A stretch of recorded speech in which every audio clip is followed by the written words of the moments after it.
Wassalamu alaikum warahmatullahi wabarakatuh. Nendo kulamusa kumwena mwena abali kuwuliriza Pale FM nti Kibumba yebale atuganye okuba nti olwaliro tuli balamu tuli kwisa era tusobola okwisanya n'okuwuliziganya nga tubita mu nkola eno ya radio ng'omuleletu ogusobola okutuuka buli wamu nga era twegayitibwako ni kamera dinedaba jona nisuze diri kuningirira kamala okubona nti twongere itafaali einene mu kununula Uganda iwali eyo wena butiyo kakasa nti byetwogera tibya kito byetwogera tibya kiralu aye mazima nti Uganda yetaaga okununula oja walingirira ng'eriyo n'abantu bo baire wegombesa aye nga bona benda era betaaga okununula. Wassalamu alaikum warahmatullahi wabarakatuh. Wa alaikum salam warahmatullahi wabarakatuh. Oyo musajja wa Waiswa muliwulidde mu bulungi era twogera kutandika okutunulira ensonga kuliso bitambula bitya. Alhamdulillah.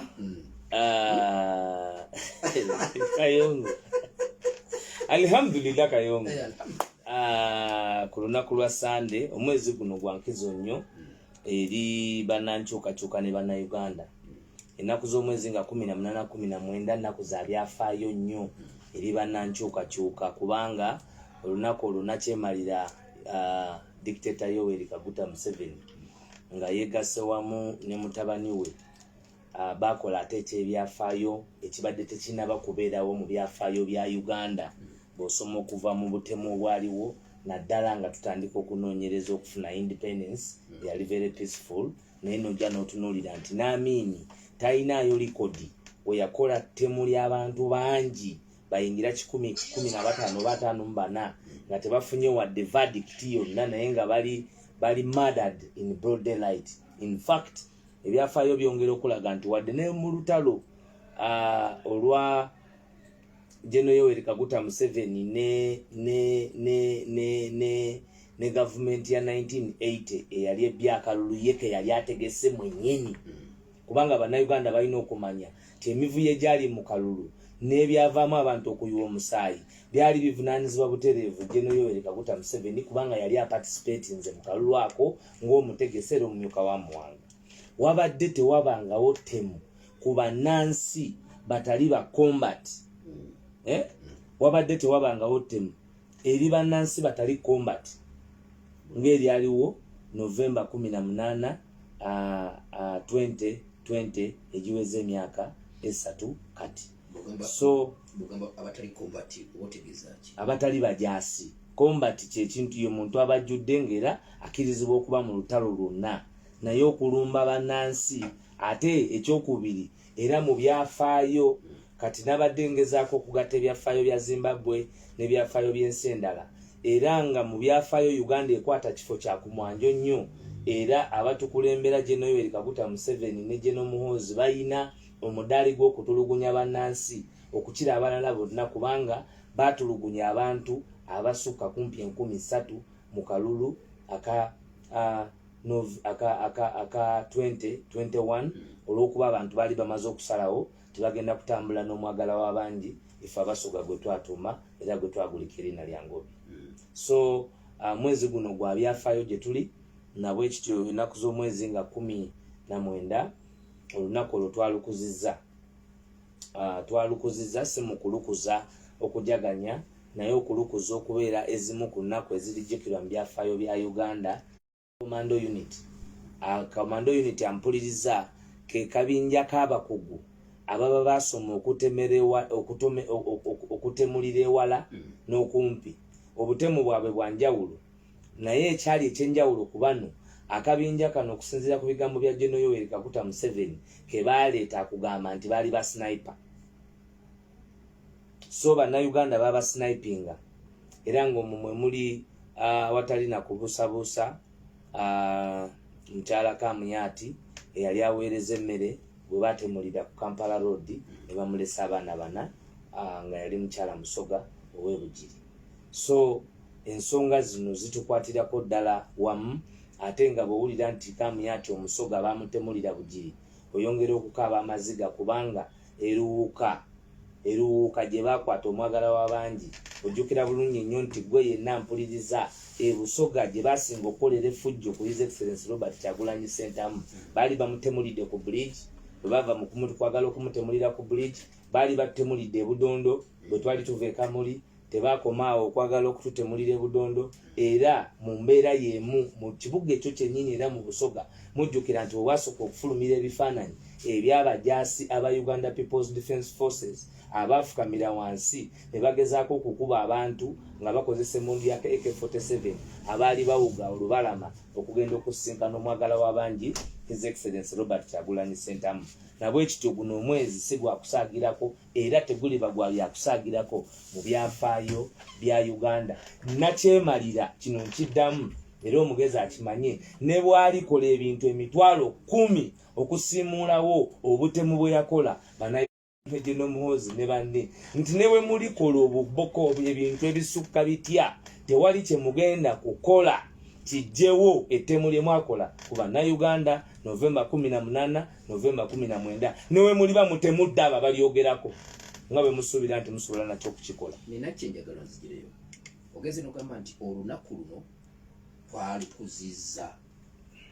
mwalukuziza ku guno omwaka oba mwalumyusiza ddala ku kalenda ya NUP? Ennaku myuse ku kalenda ya NUP era bw'oba otunuulidde nti ennaku z'omwezi nga 18 all over the world babadde bagezaako okulaba nti ensonga eno eyogerwako, lwakuba nti nga 18 lwe twandibadde twakoze emikolo olw'obuvunaanyizibwa n'emikolo egyali mu ggwanga twabyongezaayo mu kuwa omukolo gw'ekitiibwa, kubanga isse bantu Kyabazinga Naddyope Gabula II yali ajja kulaga Busoga ine bantu n'eiwanga Uganda. Kati ng'ate ffe ab'NUP abaawangula ekiketezo ky'e Busoga abaali abayite ku mukolo gw'embaga ya Kyabazinga ate nga tetuyinza tegekako mikolo giri paralelo. So ne kiba kya bugunjufu mu bugunjufu bwaffe engeri gye twagalana nnyo ne Busoga y'emu ku ebyo ebiketezo bye twawangula n'obululu kyododo, era ng'abantu baali batusuubira okubeera mu mikolo egyo ne tuba nga twali tetuyinza ate kutegeka kintu kirala. So ennaku ezo ziri ku kalenda ya National Unity Platform. In fact omwaka guno waliwo n'okulowooza nti twandibadde emikolo gino tugitegekera Busoga naye olw'okubanga era embaga ya Isaife Kyabazinga Naddyope owokuna nayo yayamba nnyo okwongera okujja ekifaananyi. Walaba obwavu obwali eruuka, walaba nga baleta gye obwavu obuli e Busoga. Ne General Yoweri Kaguta Museveni yavaayo n'agamba nti abadde tannalaba ku bwavu nga bw'alabye olwaliro bw'afunye omukisa Busoga. Yalaba obwavu mu nguudo ye mwennyini z'alina okukola nga sinkole, yalaba obwavu mu accommodation, yalaba obwavu mu masomero. So olunaku luno n'eri Abasoga nkulu nnyo, kubanga Abasoga teriyo nnaku ze balina mu mitima gyabwe ng'olunaku olwo oluliba olw'olusaale nabo okubanunula, kubanga ne Busoga yennyini eri mu buwambe. Mwebale nnyo, mwebalire ddala. Nze Kayongo Hakim ndi ne Alex Waiswa Mufumbiro atutunulira ensonga ennene esigenda maaso mu ggwanga. Waiswa. Yes sebo. Kulikayo ewa Kyabazinga. Kyabazinga twavuddeyo. Byabadde bitya? Mukolo gwawedde. Gwawedde. Era tulina maama ne baba gyali alamula. Yes sebo. Gundi yabaddeyo. Ani. Owe Magere. Manye waffe eriya kayimba bakayita nze okunsunasuna tekangolole baba tika abaana baba tika sente baba okamanyako. Kamanyi bulungi. Eyo ne kali nti owayanga niba inongo bagayine kubanga amagombe gali kulya wabegomba mulirwano wayanga niba inongo bagayine ti amagombe gali balya wabegomba. Olwo Lusoga? Lusoga lwennyini naye nga twagala okuyozayoza Kyabazinga olw'okutuusa Busoga kukula. mukolo gwabadde munyuvu nnyo, gwabadde muyonjo nnyo, gwabadde mulungi nnyo, tetulina kye tuyinza. Gonna mulabye ani jeno ki Muhozi nze wa Muhozi yabaddeyo teyabaddeyo simanyi kuba nze saabaddeyo nze saabaddeyo. So tubeera wano ffenna nga tugoberera ebigenda maaso mu ggwanga. Wandabye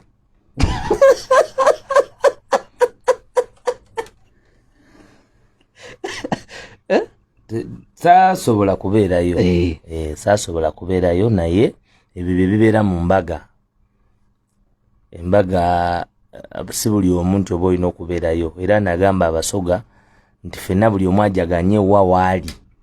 Gwe bataayise omutima gugende mutuma ina tuzaniya oyagalize be baayise. Ate guli omukolo gwali gwabalangira kati nze ndi mukopi. Oli mukopi nawe oli mulo. Bonna abaali wali bonna gwe boolaba balina obulangira gye buba buva. Waliwo abava mu lulyo lw'abaguta abo balina obeerayo. Waliwo abava mu lulyo lw'Abasomaliya abatigure nabo balina obeerayo. So kati ffe abatali balangira ate ffe tulina kwagaliza kubanga twafuna maama agenda okulaba nga ffenna atuwambaatira atuze wamu nga busoga era tutambuze bulungi. So ffe ogwaffe gwali gwakulaba nti emikolo gitambula bulungi, tuteekayo essaala ng'abakopi n'okwagaliza busoga okutambula wamu n'okulaba nti ne busoga eri mu buwambe tuginunula kubanga busoga kyeraga lwatu nti eri muki eri mu buwambe. So ffe emikolo twagisiima nnyo. Sijja kusukka waawo.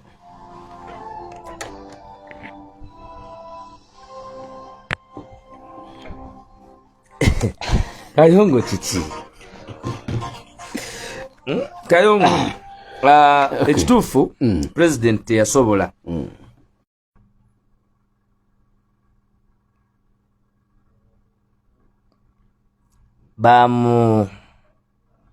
waliwo okusaba nti wadde yali ayitiddwa mu lwatu tadde tagenda ebusoga security yali tekiri yalinze kaadi ye. Ate unfortunately yange abSFC bagibba ne bagiwa Gashumba. Ebyo bye nafuna kwoluuka kati nga ate nze siyinza kubeera wali Gashumba. Kati nze nalina kwagaliza bwagaliza Kingdom omukolo omulungi naye nga ffenna tuli wamu. Busoga yagattiddwa ffenna ab'opposition n'aba gavumenti ng'era we walabye twagattiddwa wamu era busoga kati etambulira wamu era etambula bulungi. Era wali mbadde gambidde nti sigenda kusukkawo badde ngamba nti Waiswa wasazeewo pulogulaamu tugikyusa erinnya. Ankyogedde wandabye nga onsima ate nga togenda mu maaso. So okuwa clarity kuba abantu abangi babadde babuza nze kadi yange bagibba. Bagibba era ne bantegeeza kati ate kadi nga bagibbye oba sure nti ate oli already gwe oyinza n'ogenda okujja ku ssatu nga yazze kwemu. Ate baga nti abSFC be bagibbye kati kitegeeza nti nali siyinza kuba na busobozi kwatendinga mukolo naye nga omukolo gwo mukulu nnyo eri obusoga kubanga continuity y'obwakabaka eba yankizo nnyo. Abawuliriza era abamanyi Kingdom ya Busoga erimu amasaza 11 naye mu masaza ago amasaza 5 ge gasalawo obwakyabazinga. Si gonna mwe mubeera ffe abaluwuka tulina omukisa nti tabingwa mu kalulu kali akalonda anaabeera kyabazinga ye naye akkirizibwa okulondebwa olulyo olwo olwatabingwa. Ne wabeerawo ab'ebukono, ne wabeerawo abagabula, ne wabeerawo abalamogi. So ne kibanga opportunities of leadership mu byobuwangwa Busoga. Buli bwe tufuna opportunity omulangira tuba twongedde okwongerayo obukulembeze bwaffe. So kyankizo nti waliwo continuity. Ekyokubiri abantu balina okumanya nti institutional memory teba ku bantu. Ebeera ku mulamwa. Kati omulamwa obukulu bwe bwakyabazinga. Bwebwa kyabazinga era ffe ffenna bwe butu conscriptinga. Kubanga obwo bwe butufuula abasoga okuyisa ekirala. Busoga kwisania, obusoga kukanya, kutegeeragana, kukiririza mu kintu kyekimu. Kakati kikulu nnyo abantu okumanya nti setting ya institution bwetu tusagiwamba. Tosobola kugiwamba Kayongo. Tosobola. Naddala nga waliwo abantu abakyazanya roles ezaba Mirabyo. Yali philosopher, yali muzibu nnyo. Yayita nnyo mu bbanga mu bintu bingi nnyo. Mirabyo omu ku ba philosophers mu French Revolution.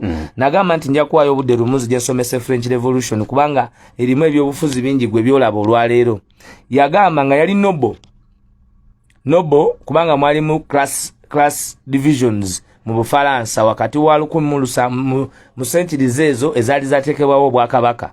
Nga waliwo ba nobles of the sword ne nobles of the road. Kakati ba nobles abamu nga roli yaabwe yabanga enkulu. Nga bo gwabwe gwa kujajjata kabaka Louis ow'e11.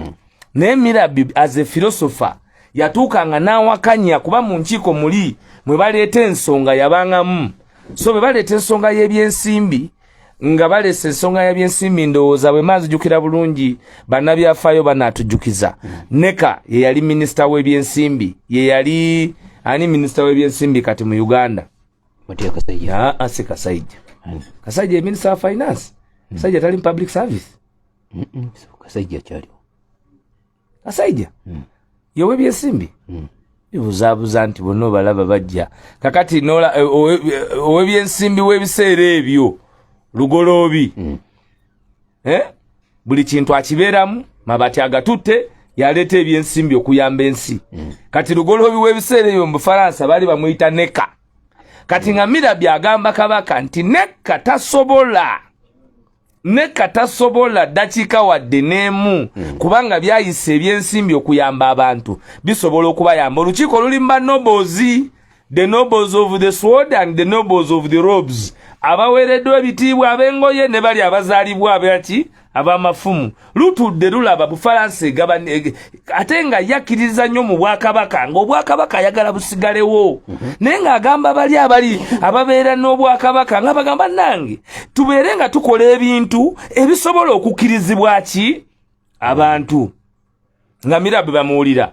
Naye nga yabawa amawulire agava eno kubanga ba great philosophers bonna bajja ne baboogerako ba Montesquieu abaawandiikanga nga bawandiika obulumi obuva wansi okwambuka waggulu. Kuba buvunaanyizibwa bwabwe kuba nga bw'olaba bwe tuli wano olwaleero nti obuvunaanyizibwa bwange nze nina opportunity okwogeraganya n'obwakyabazinga direct.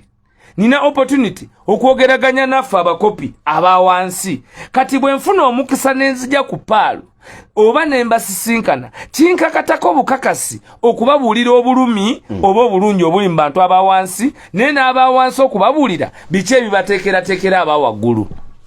Ye roolo ya Mirabyo mu French Revolution 1700 ajja lutambula French Revolution kubanga eva 17 etandika 1769 ebintu bino okutandika okudiscussingibwa. Awa direction abagamba bannange ebintu bino abantu eri bandifuuka ekirala naye nga bagamba banampulira zibi. Bwe basuula obubaga buli kintu ekibaddewo abantu battibwa bo ne basuulawo obubaga ng'abantu battiddwa batemudde abantu ne basuulawo obubaga olw'okuba abantu bakoze eki batemuddwa. Nga Mirabyo abagamba nti weewaawo byonna bigenda mu maaso naye omusolo guno ng'abantu gubayinze. Emmere mu ntamu ez'abantu tewali. Nkunyumiza French Revolution. Nkunyumiza Mirabyo. Naawuliriza ategeere role. Njagala onyumize Mirabyo ng'omugeraageranya n'ekiriwo kati abantu babulijjo basobola okutambulira. Anti era bawuliriza wennyini awo wendi era nti njagala ontegeere. Njagala bategeere Mirabyo era wa Uganda ne Busoga weyinza okutuuka abazanya rolo ya Mirabyo mu revolution y'okununula Uganda abakulembeze obutaba banampulira zibi okuwuliriza ebintu by'abantu ba mwananchi. So Mirabyo ajja babulira ebintu bino Mukama akola ebintu byenga bwatera okubikola ebyewunyisa. Mu 1791 kugambye enkaga mwenda batandika bitandika okuleetebwa ensonga calling of the sessional meeting waliwo ekibimba ky'abantu. But I think before 1791 over after the marching of women endozo yali ya 1793 siri sure n'emyaka, it might have been 1793 the marching of women to Versailles. Abakyala bwe basalawo bonna okugenda okukumba okugenda mu lubiri okujjayo okwanja ensonga nti n'omugaati bali tebasobola kukola ki kugulya. Era awo Marie Antoinette wabagambira nti if you cannot eat cake if you cannot eat bread eat cake. Nti bwe batosobola kulya mugaati lya cake gomanyi bei ya cake kati Kayongozo gamba nti banaye mpa ku kisikonzi nnumeko noga twala ligenda mu mugundi mu Otirof bakuwe ku cake Black Forest kapisi bwe kati kagula emigaati lofu mukaga naye kati ono kifo kyokuwa tosem akugambye ogenda ogule ekigula lofu mukaga ez'omugaati. Byenjogerako bya Bufalansa. Mirabyo ye mukulu mu mboozi eno ng'owunzika Mirabyo afa mu 1791 naye nga revolution ekola ki etojjera. Era bwe yali afa yabagamba nti nfudde naye ngenze n'obuwero obusembayo obubadde busiba abantu obutafuuka lunabe mwegendereze nnyo kubirijja kubanga yali wa mirembe. Ne bwe baali bakayananga mu lubiri ye yakayananga abagamba nze njagala nnyo kabaka wange kyabazinga w'ebiseera ebyo kabaka njagala nnyo obwakabaka n'amaanyi kalulu njagala akole ki agasigaze kubanga ye kabaka ki wange. Mirabyo komenta yali mu Faransa ngate ne taata we era yali mukozi wa maanyi mu Bufalansa nga bayina endaga butonde y'Obufalansa. Mirabyo afaga manfudde n'obuwero obadde busibye emirembe mu revolution yeno ebinaddirira tetubimanyi ng'olusi bwe nkugamba nti Kyagulanyi is holding the magnet for the against the eruption of what can happen if Ugandans are left at bay. Kyagulanyi akutte amasanyalaze agakyakutte Uganda ewamu obutatulika olw'obutenkanya obuliwo nti singa akeera ku makya n'aba mugayavu mu kuhandolinga amaanyi g'abantu ate Uganda eyinza okufuuka amatongo. Kyovola batumuwa credit nga generational vision bearer. Bino ebigambo bye nkugamba ebimu byayogera kati ebituwadde amaanyi n'enkizo kwe kubanga ayimiridde ku kiri ekya Mirabyo. Very unfortunately bw'amala okufa 1793 actually nabejja machingo abakazi bamala ogenda buli mukazi n'abasajja bayambalanga bakazi kubanga ewaka wali tewali mmere ya kufumba ng'ebiriwo kati bwe tugamba nti ghetto esobola okusituka bwe tugamba nti abantu abasoga abali mu kikala moja tebalina kyakulya nti ne General Yoweri Museveni bwe yajja obwavu buli Mirabyo bwe yagambanga Neka Minister wa Finance Lugolobi w'ebiseera ebyo obwavu buli Mirabyo bwe yagambanga Louis owe-16 bwali buluma abantu bebe subjects bebe yali alabirira bwali bugenda kutuka ekiseera nga tewali akyasobola ng'abantu beeryankuta era beerwaneko mu kwerwanako gwe kyenkubulira Kayongo Louis the 16th bamujja ku boda ng'ali kumalamu musubi ne baleeta entemula empya etanaddawo okubaayo mu byafaayo gye bayita guillotine. Guillotine bakwatanga omutwe kameza bwe kati kakati wano wabaawo space omutwe ne gubeera wano mu bbanga ekyuma ne kigenda ne kidda ne kitema mutwe ne gudda wali ne bamanya nti ogenze kazi gyetandikirawo.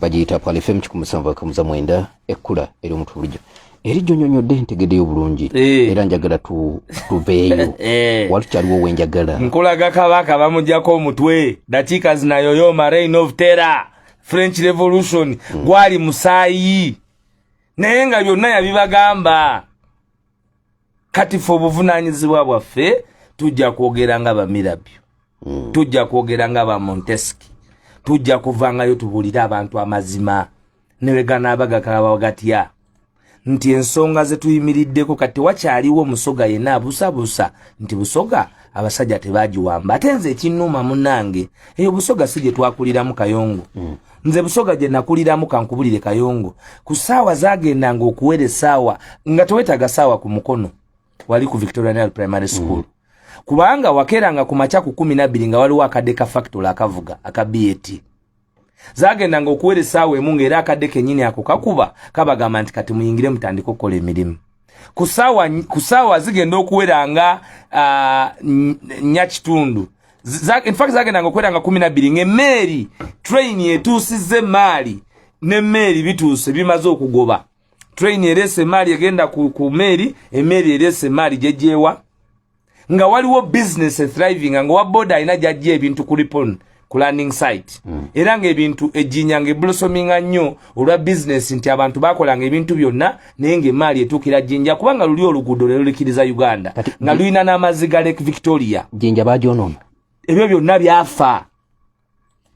byafa ate oba banywa amafuta ge basanga amini ge yatereka golowooza abatunda amafuta bayinza kuleka oluguudo babaleerwe ebyuma mbagamba wano bulijjo nti Busoga we babbanga factories okwavuwaza abasoga basooka kola deindustrialization nga boogera ku kigambo kya liberalization olwaleero abaleeta liberalization bazeeyo okututwala mu gavumenti ey'okuba nti omuntu omu abeera mu katale n'abanga yeka yakola bayisiza n'etteeka ku mafuta nti muntu omu yabagagabira buli ki naye mu kutta Jinja bayogera ku liberalization okumanya omuntu yenna nga Musoga nga ayagala Busoga nga awagira Museveni n'abantu baabwe bonna abatayagaliza Basoga Busoga yeyina 7th wonder zibayita 7 wonders of the world. Source of River Nile is the 7th wonder of the world. Ampuliriza Omusoga source of the Nile eri eyinda n'ekifo kye balonda munsi yona ja America ja London ja Cote d'Ivoire ja Mali ja Liberia ja South Africa ide Rwanda ja Kenya ja Zimbabwe ja India yogera ku Dubai yogera ku nsi yona ekifo kye balonda omuli ekintu ekyobulambuzi ekyewuunyo yentandika ya source of River Nile kubanga kuliko ne Suez Canal Egypt egata Europe ku Africa nga banoonya ensibuko yaayo bagisanga Busoga idinda tewaliwo gwe nga nkula kumanze nazalibwa mu kibuga kusosa wennyini tewaliwo nga nkula muntu yenna w'amaanyi mu Uganda yajja nga talina program egenda Jinja olwaleero bato oluguudo tewali nago ba program okitegedde ne 7th wonder eyo gye twogerako bwe baba boogera ku tourism ebyobulambuzi nga babiranga ku radio batutunda eyo ku senyeni yaabwe wali olabyeko abasajja bana bawamba ensi abavuwaza Abasoga nga balanga source of the Nile gwe njagala nteekawo ssente wano ndaga akalango ka tourism industry nga kalanga source of the Nile emyaka 10 egiyise kuba ne Haji Basolekeza nabwe yali meeya natusalawo nti atwekiriranye gavumenti nekkiriza okutuwa essente General Yoweri Kaguta Museveni Abasoga yabalimba baba wa $2 kifo kya $5 mu painting the city bright nenga mulimu ne invest n'Omusoga ataddemu ssente ze ezisuka emitwalo 10 okuleeta ba inasako ne baba sabotaginga so fe ebitulume Busoga nze nakulange waffe yenna kolansi nga tewaliwo kubo lyataka neri kyenkubuulira yenna yakulire Busoga akimanyi nakulira ku Nadio Perod nakati kolas agenda ayononeka siwa Museveni okitegedde kakati teri yo muntu ayagala Busoga fo obulumi bwanga abantu naye be bakola region okwavuwaza abantu nga kuteketeke kubanga babalimisako n'obusimizi ne buli ate emiyembe gye bali gw'omanyi omuntu akugamba nti katuli mu season obuwuka bwe bufuna babasosa mu vanilla ne batomera nebaga nti miyembe ne kampuni z'emiyembe tugenda kuziteekayo baba bakalima emiyembe ne babagamba nti mulime busimizi ne baleeta obuwuka ne balima obuwuka ne bulya lumonde ne bulya ettaka ne bulya n'emiyembe factory ya juice gye Museveni teyagizimba tetwakomaawo naga ntugenda mu bikajjo ebikajjo bwe tubirimye ebyamadivaani n'akatale ke twafuna akali international yakasiba biriko license bw'otaba MP w'NRM bw'otaba minister w'NRM bali benkugambye abatulugunyi ba nobozi Mirabi be yagambanga ku by'omusolo baneka bw'otaba akakundi ako konna ekikajjo kyo tani eri mitwale meka 5 okwavuwaza Busoga kati ffe omujiji gwaffe ekitwebazisa Kyagulanyi okuba nti yatutunula yatuwa eddoboozi si kulwanirira baatuuka okulwanirira abatannatuuka era wallahi billahi twidda kufiirawo iwe niba oli baani agemye sente ddayo weeri twidda kufiira ku ekyo nadde nina akantu kenjagala awo kukyagulanya awo wa nga tuva e Busoga awo ani yayita Kyagulanyi ku mukolo ani yamuganye abantu ako tebakategedde bulungi General Yoweri Kaguta Museveni ne Muhoozi Kainerugaba be bamuganye okugenda e Busoga bamuwandikidde bingi ate byesobola kwogerera wano era ku lwa kingdom yange ku lwa Uganda ne ku lw'obutebenkevu bw'ekibiina ne ku lwa nze ng'omusoga bingi byesinza ate kujja wano ne mbabuulira naye musabire nnyo Busoga ate nange munsabire nnyo da ku program ekibuzo ekirala Waiswa ayonge ekibuzo ekirala njagala kubuuza awo wennyini awo mbaire ndikoba nti ondeke ondeke abantu nange bambuuza ku lwa Busoga ondeke ku lwa Busoga ondeke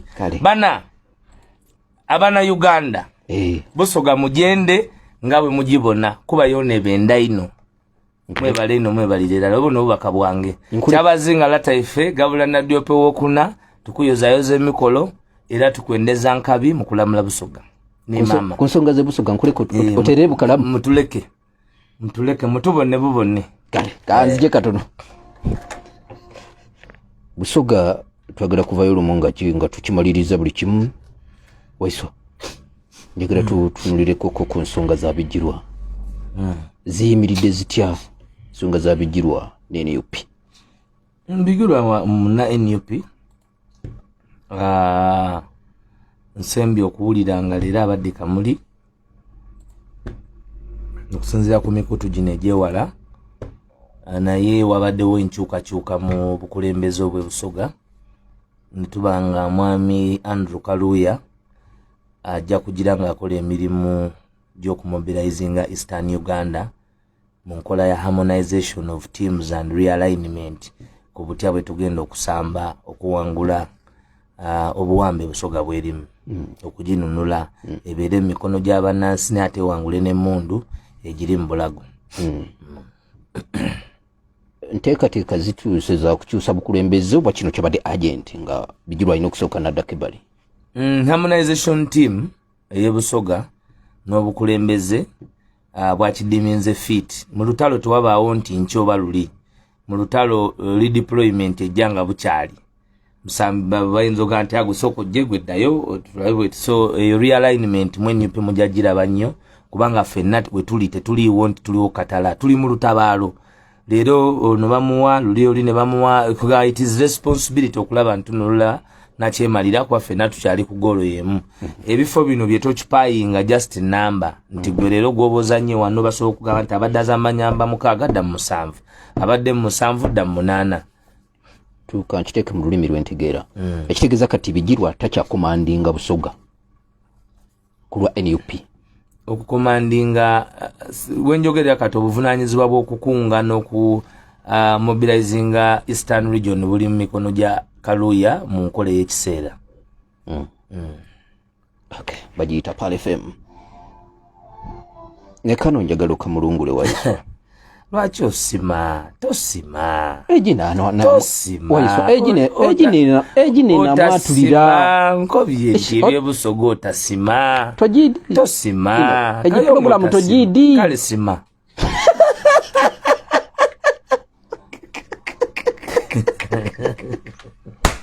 ate nkobe ekisima abatuuliza mu kisonyi olw'olumu Kayonga nteeka kuninga nange nebinsobera naye nga sima kale kano si kazibu nkimanyi ojja naawe obireeta omanyi bizibu nkimanyi ojja kamu Kayonga omuzukulu wa Budda bannaye bali kukuba egy'okumagunda bakubuuza nti musooka bityamamu oba niwe idda nabyo nti ninze ndidda nabyo abatayidi nti be musooka kubityamamu Waiswa abamu bayinza okukitu asindikiriziddwa okuva mu NUP olwa bino ebisaliddwawo kuno si kusalibwawo kakiiko gwe wawuliddeko nga yemulugunya kakiiko katudde ne kasalawo kino wawulidde nga yemulugunya kochi bwagamba munayenze nasambako omupiira kochi yalagira ate kati kankunyumizeeko mu 2-2 mu World Cup ya 2-2 Brazil sije yatwala waliyo omusambi nga bamuyita Romario nga yakubye goolo zonna ezibaleese zonna nga Romario yakoze ki yazikubye naye nga waliyo omusambi omute yali azze kusiini nga bamuyita Ronaldinho kakati coach wa Brazil Ferreira ndoza irinya liyede wembasera bidde kubanga omupiira ennaku zino struggle yagutujjamu tetukyagoberera nnyo n'amanya memory naye nga manyi either Ferreira something like that coach oyo yali Scolari n'aleka abawuliza munansonyiwa nange munsaasira emitwe kati gwayingiramu bingi naye Scolari yaleka Romario yaleka Romario Alzario n'amuleka n'abantu ne bakuba enduulu ne president n'abiyingiramu ne bamugamba nti kolese Romario bwe tutatwala World Cup mu Brazil tokola ki Romario y'omu ku basambi ba Brazil abamanya amanene abali bakoze ebyafaayo ku kariya ye ng'egenda kuggwa last World Cup ya 2002 ng'ali ku highest form ne goole nnyingi ezaali zibatute yali azikubye Scolari n'agamba ngenda na Ronaldinho yajja ate mu abajjukira obulungi Bungereza ng'asamba Brazil yasooka n'alebera nnyo ng'asamba mungi naye Bungereza ng'asamba Brazil semi-final mujjukira goolo gye yakuba ng'ali wala nnyo nga tebanamuwa red card mu free kick kakati ne batwala ekikopo so tiimu entegeka obulungi eba n'abasambi ab'enkanankana okutwala obuvunaanyizibwa bukalamu era nga Kaluuya bwe munaamulaba naye muntu wa buvunaanyizibwa yali mbaka wa paalamenti yatwegattako mu kibiina ng'era ali mobilized bulungi ensonga agenza azikwata ate ffe abantu tubalabira ku bikolwa byabwe mu NUP temuli kusindiikiriza kubanga obukulembeze bwe tuwa bweyazike nange ekifo kye ndimu bweyazike buyinza bw'abantu abantu baddembo gamba nti Waiswa asooka ate kati golindemu tuzannyeko wano bwe tuti kubanga tuli mu lutabaalo tetuyinza kwewa namba za nkalakalira nga tulinga abaatuuka edda ng'ate tetunnayeesa mpiki ezo realignment redeployment zijja kuba zibeerawo okusinziira ekibiina nga bwe kiba kirabye n'obukulembeze bwakyo ekiwandiiko kirina akakiiko kikafulumiza ekiwandiiko ekyafulumye kiri clear kiri public era nga kyafulumye mu butongole ku mukutu gwa National Unity Platform ogumanaging wa office yange sebo era nga managing wa secretariat sebo kale katukomewo okuva mu bulango buno then nti ono asima okayina byosima bo mazeeyo ekiwandiiko tugenda kiyita mu lwokwakwayo oyenda ngisome tikyetagisa kanzije bagiyita Pala FM 107.9 ekkula eri omuntu wa bulijjo ndine Alex Waiswa Mufumbiro amyuka omwogezi w'ekibiina kya NUP Ensonga Ezobyobufuzi ndowooza tuzimaliriza bukalamu ndwere bukalamu nenda okwebaza akatuukiro Dr. Mvawola Nsekere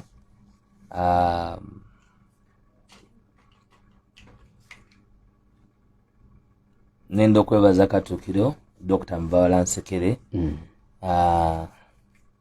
nga bwe nkugambye nti eri ensonga z'oleka mu bansomesa PR public relations ne communication bangamba nti waliyo times of crisis ne times of critical analysis kakati this is a time of critical analysis era critical analysis njikoze sinzibu yakutegeera naye byafaayo biri nnunula kweyo ensonga wassalamu alaikum warahmatullahi wabarakatuh naye munsabire nnyo gwe wekka Waiswa ku kino ekyebusoga nze kyenkugamba tugende ku puroguramu endala okay bagiyita Pala FM 107.9 ekkula eri omuntu wa bulijjo ensonga zakundi zitusewa zaake azaake ensonga zitambula nagamba nti palamenti bagiwangula abajulizi bongera okulaga nti banafu nnyo nagamba nti akatambi ka mukyala Kinyamatama kajja nga ate kirala so It is a wastage of time. It is a wastage of time. Manyi nti omu ku bantu benanyumirizamu mu byamateeka Honorable Abdul Katuntu tayinza ate kubiraba bulala ng'ensi bw'ebiraba naddala ku kulemererwa kw'obujulizi obuleeteddwa mu maaso ge. Sirowooza nti ayinza okulemererwa this time okuprevailinga over madness eri ku bukulembeze bwa parliament. Naye ndabye ko bajulizi babaleeteddwa leero okuli ne Deputy Sergeant at Arms. Ebibuuzo abo bonna baze babiggwa. Tewaliwo yayise kibuuzo n'omu. Tewali n'omu. Naye byonna biboogedde bibadde byongera kuluma zaage. Anti oli okwogera n'ebituufu kirala. Gwe byoyogedde n'amazima kirala. Cross examination ebadde eti eya Lukwago. Era Lukwago ayongedde okuluma ejjiiko. Yawe binyuma. Anti kooti tenyuma ono byasoose kunyumya. Kooti esooka n'ojja n'onyumya emboozi. Kayongo asaala 5 olunaku. Kayongo oyo gwe mulaba abamusuuti buli lwaggulu. Kayongo eyo no byogera wali ng'otandika naye balibaayo kali akadde nti abamusuuti buli lwaggulu ziba za kala ki.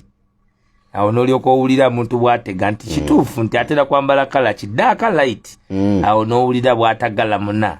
Nti Kayongo sugidde eri kwezirako. Kyeriku. Mbuzi sigwe Kayongo.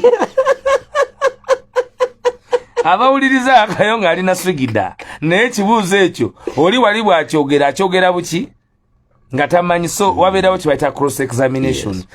Kiswaza nti parliament yonna eringa erowooza nti erina ne ruling gyeyinza okukola against zaake kubanga ekibonerezo kye bayinza okumuwa era ntuula 3 nakati bamubaninga entuula mmeka 3 kyokka ye omwoyo n'akuba enduulu gy'obutakiikirira abantu bammwe ngenda bagoba mu parliament nga oli oba ogobamu okujja nga naye tobagobamu lwa nsonga yonna obagobamu lwa igoyo. Ate nze nabagamba nti mafia ne mga nti nimba naye kati ebigenda maaso tobiraba obutambi tewabulidde. Tewawulidde bantu bebawambira muziraavufo. Omuntu awamba abantu mu laavufo abaaki taba mafia. Ffe twaguma okubuulira bannansi ebintu bino nga tebinnabaawo. Bwe bibaawo nga tukyali balamu Mukama anaaba atuyambye kubanga mutunaaba twejjeereza. Bwe biribaawo nga mulisoma mu byafaayo era muliba nammwe mwamanya ntwali bavumu ne tubabulira ebintu nga bibifaanana. Tosobola ku handlinga parliament ng'ogi handlinga ku egocentrism, ng'ogi handlinga ku bbuba, ng'olinga handlinga mukazi mujja nga bolowooza nti ne parliament we bagikola ki bwe bagihandlinga. Parliament institution ya kusatu mu doctrine of separation of powers erina okubeera n'ekitiibwa kyayo, erina okubeera ne magnanimity yaayo. Kati bazze ate balimba ate nga balimba ebintu ebiswaza. Baali baleetetteka mu parliament nti parliament olw'okuba speaker agenze mu maternity leave ebbanga erisukka emyezi 3 taye bw'agenda naye mu kuwummulako twetaaga okulonda ba assistant kyabaawa. Obulimba obuli ku parliament obukulembeze bwa parliament bannayuganda bwe bwava obutuluma. Kyova olaba nti era ne mu ngeri y'ekifuulannenge mu ngeri ey'ekifere era bwe yakomyewo yalina okukomawo ayise etteeka ave ne muleba maternity leave bayise etteeka ly'amafuta okunyigiriza bannayuganda. Kakati nze siyinza ate kuba omu ku abo ajja wano n'ensiga ekizigo ku nkola y'abannakyemalira mu institution za government kubanga siwe buvunaanyizibwa bwange. Obuvunaanyizibwa bwange kwe kumulisa ettaala. Kakati omuntu atunuulidde okutulugunya n'obannayuganda obutafuna services bw'abeera mu office alina kulembeza ye bimubeezaawo. Kyova olaba ebyabannansi tebabifaako, eby'abantu okubula tebabifaako. Okay? Tebabifaako bababuze oba tebabuze. Ensonga enkulu bebo bekumidde batya mu buyinza okunyagulula eggwanga n'okwongera okuliteeka mu matiga. Boki baba planning kyokka ekyo. Gwe mpaayo mu myaka gino egiyise pulogulaamu emu parliament ya Anita Mongo ekiteeso kyeyisiza nga kiyamba omuntu wa wansi. Anita Mongo parliament ye yagamba nti omupangisa akubwe kibwoko kufuluma mu gundi. eyo wansi maduuka sente ziri mu dola. Ziri muki?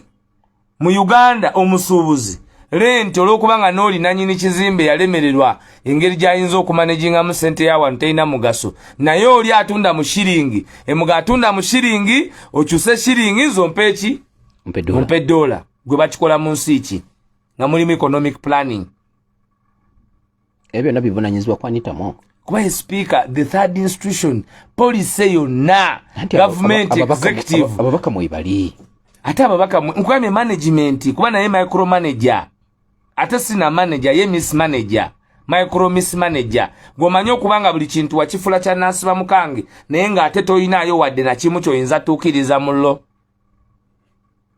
Nga gwe buli kimu oyagala kibeere kikyo gw'osalawo naye nga teri n'eki gwenze nkugambye oli munnamawulire. I challenge anybody from parliament ajje PR ya parliament tugiwadde omukisa ejje mu sheddako ey'olwokubiri tutunuulire ebintu by'abanna Uganda bitya be bafudde kuba bagati tubawa mukisa mwabakola mu office ya parliament mbakwe muli. One of you come here on Tuesday. We look at the performance of parliament in relation ku bintu by'abannansi. Kwate muyinza kuweewaayo kabonero na kamu ng'ensonga y'abanna Uganda abaabuzibwawo temugitekangako maanyi nga bwe muteeka maanyi ku musaala gwammwe. Temugitekangako maanyi nga bwe muteeka maanyi mwe kuba wansako zammwe. Temugitaddeeko maanyi nga bwe mwateekako maanyi mu kufuna miliyoni 4 z'enguzi okuva wa speaker. Kakati ebyo nga waliwo abantu already bo be bakkiriza nga government kubanga kakati bali abangi sooka obaleke. Omusoga akoba nti akatono kazira muliso. Akatono kazira muliso ate ye kirala naye kyengezaako kulaga nti ffe batugamba 18 kandi tugamba okay mukkiriza nti mwawamba ne mbuzaawo 18 mbatuwe nabo tebabatuwa. Bo bennyini be bakkiriza 18 nti baawamba era nabo tebabatuwa. Mutuwe emirambo gyabwe tebagituwa. Bo balowooza bamama katongamba nti ebeera eyo parliament yali discussinzeeko okufa kw'omuntu yenna nga temuddwa okuggyako bo eba discussing ebibakwatako. Gwe parliament yawaza nga speaker yayombera ku social media. Kanzije katono.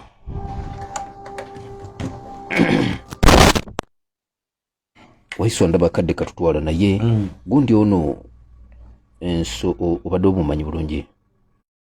Mbadde simanyi bulungi. Mbadde tumanyi bulungi. Naye mbadde manyi byakola. Nga biriwa. Joyce Mpanga ekisooka yazaala Daudi Mpanga. Kyo kyokka Daudi Mpanga y'omukulu yajjukirwa mu Uganda. Yajja n'asoya cross examination gye nkugambye. Mu musango gwa rape yali yakava Bungereza najja wano kooti mwasooka okulabikira Dr. Kizza Besigye bamukyajinga mu musango gwa Kyakuwa. Mutabani wa Joyce Mpanga bamuwalidde council mu cross examining ebiseera ebyo mwali ne CID director CID wa Uganda bali bamuyita yali mukyala bali bamuyita nnyo omukyalo oyo atali akulu akulu gwe yadda mbigere yali Sekajja naye yamucross examininga era n'omulimu n'agenda ne bamuza Nairobi. Nga wanta kyayinza kukola mirimu gy'emirala gyonna kubanga yalaga obukugu mu butya bwe baali basibye omusango kubanga musango ogwo Banobo Mayombo bwe nzijukira obulungi omugenzi bagulye ne mabegera kyajjukirwa nti omu ku abajulizi abasinga bayingiranga mu kooti ng'omugenzi Kyakuwa nga beebikiridde naye nga munda babataddemu bu headset ng'eri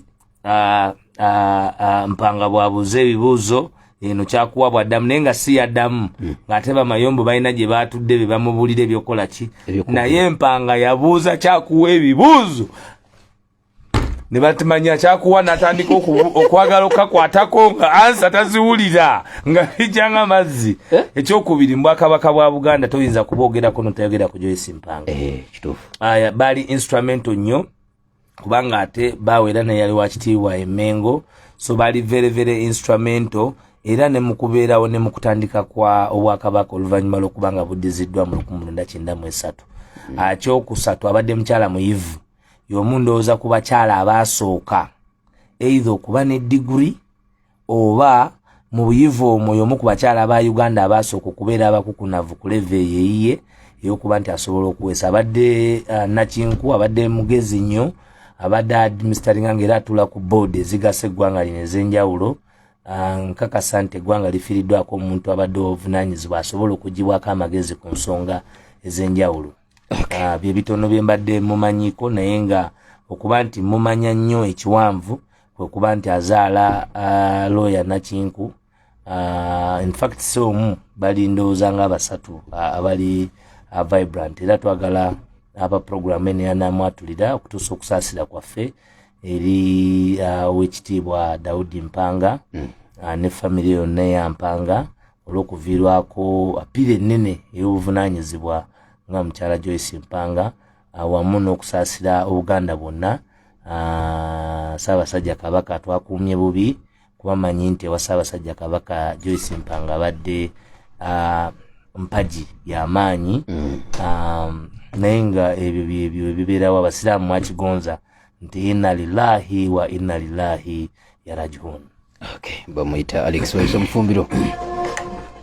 Okay. Kadi nkalaba kakano katutwala tusigaza eddakiika ziri 3 ngeri maaso okubanga tusiibula. Wa alaikum salaam wa rahmatullahi wa barakatuh. Yasaba mulimu ekojja. Kyabazinga aliko wakuna. Yasooka baali bamuyitani obwakabaka bwa Busoga alikawo mwaka ki ebibuuzo byange. Okay. Kale kadi kana tusobozesa okuddamu ebibuuzo ebyo byonna omulimu wekojja. Ndowooza ebibuuzo ebyo puroguramu yaffe eddako tujja kumwanukula. Obwakyabazinga butandikibwawo kakati obwakyabazinga just abantu okubabuulira bwatandikibwawo oluvannyuma lw'abazungu okujja, era baasindika omusajja gwe baali bayita Semeyi Kakungulu.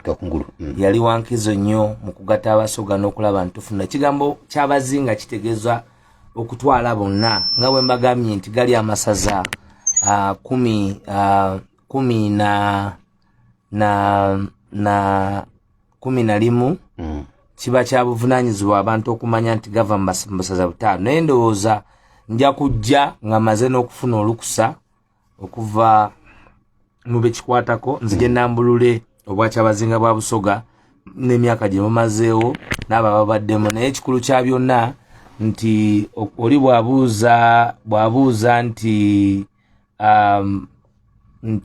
obwakyabazinga bwakureatingibwa mu 1906. Naye nkugambye omuntu yalina enkizo 1900 era nga bembadde nkugambye yali Semeyi Kakungulu, ng'abazungu bagezaako okubona nga basobola okukansa Busoga. Naye bwe tugamba nti owookuna tekiri necessarily nti ye namba 4 mu lulyo lw'abakyabazinga babaddewo, naye mu lulyo olw'abagabula wakuna, olwa entambula y'obwakyabazinga okulaba nti ye yowookuna Wilberforce na Diope Gabula, kubanga ye ate baba mugulika mu lulyo lw'abagabula. Ontegere bamugulika mu lulyo lw'abagabula. So mbadde nina okujja ekyo nkinyonyole, naye nga tujja kufunayo program not necessarily neddako wenzijja okujambawo institutional memory y'e Busoga nga bino ebintu ebisinga n'amazzi gamaze okuteeka obulungi. Nga ne honeymoon ya baba mwene muyone maze okola ki okuwa. Njagala tusibule Ggwanga naye nga tunasibula. Kana kabuzo kiriza nkakubuza Waiswa. Otasima? Sigenda kusima. Kano kunaza kubunaza. Kye kisinga okunyumira mu bulamu. Ani yakikuwadde ekyo? Mbuuziza bubuuza. Ekisinga okunyumira muki mu bulamu? Kabuzo kangu nnyo. Kazibu wakati simanyi oba mu sport, simanyi oba omanyi nze nali all round student. Abeera mu buli kintu kumpi. So kati muki ekinyumira mu bulamu kyenga nti kino kibaddewo ne kinyuma nembeera nti kati am extremely happy. Ndowooza ekisinga okunyumira ke kadde ke nfuna n'abaana bange. Kinyumira nnyo. Awo kumusanga nga yabadde tayogera jjo kati ate ayogera. Yabadde tampita kati ate olusindwawo nnyo okubeera nabo. Kati buli wenfuna omukisa olusi nsangawo changes. Ate abasinga bali mu kisulo era nyumirwa nnyo okubatwala ku ssomero n'okubano nayo ku ssomero. Kinyumira nnyo abaana okuba kikunyumira nayo kituukiriza? Kinnema naye buli bwe nkikola mpulira nga at least nakyembalaze nti okusoma kyekikulu. Sibula tugende Waiswa. Nendo okusibula abali kuwuliriza mwena mwebale kwenda Busoga, mwebale kwenda Basoga, mwebale kunenda. Aye nenamba kobere ya kagero kalala. Nze nabona ku Seeka. Seeka nga buli kiseera mwagana nga alina omutamivu. Nabuza nti Seeka, omukwano n'omutamivu yagutola wa? Mutamivu aba yanywedde nnyo yefukidde yakoze ekyo manye ebintu by'ettamiiro. Naye nga Seeka ate ogenda okumusanga nga Seeka ate alina omutamivu amuyambako amukuteko amutwala mu kinaabiro. Naye nga ate Seeka eyandibadde tayagalira ddala kweriranya mutamivu lwaki ali ku mutamivu. Naye nga Seeka kiki ekyo n'omutamivu ayagala omulamu w'obwongo anaamuyambako okubaako n'akaseera k'abategeevu. Wassalamu alaikum warahmatullahi wabarakatuh. Wa alaikum salam warahmatullahi wabarakatuh. Nze muzukulu wa Jjajja Budaka.